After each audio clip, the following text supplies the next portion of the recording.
we're seeing these things manifest in our world, and I'm still like, wow, yeah. What did Jesus say? He said, I'm telling you these things now so that when they come to pass, you will believe. So he's like, Right. he's like, if you read the Bible, if you read the Gospels, all of a sudden you start to realize he already told me about all these things. Like he already, and I just didn't grasp that that's what he was talking about. Like he told us about all these things. He even said, I have foretold you all things. It's like, that's impossible. You couldn't foretell all things. I don't know. If you're outside of time, I think you can. Yep. And you can tell it to every single person if you want, because he's God. He can do that. Right. He can take and take any one of us and work on us like as if we were the only person that existed. You can have a relationship like that with God, and everybody else can if they want. Because he doesn't need the time to talk. You can't like what's her name? Taylor Swift. Okay. Why don't you just have a conversation with Taylor Swift tomorrow? See if you can do that. I'll bet you would have a hard time doing that. Maybe if you knew her already, or if you were some celebrity or whatever. What I'm saying is, she only has so much time in a day, and there's a lot of people that want to have a conversation with her, I'm sure. I'm just using her for an example because she's really famous, okay?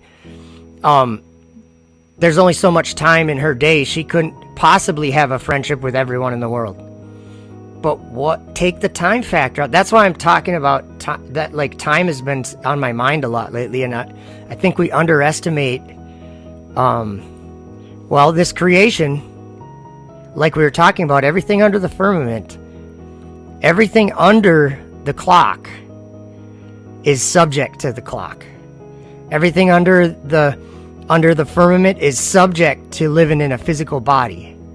Like, obviously not the disembodied spirits, but I think what I'm saying is anybody that's alive, any person that it was born into this world and goes out of this world has a body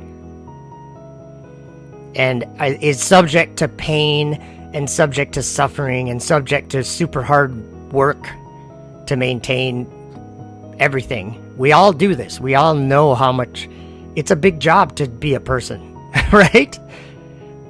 I mean, we all have to do that.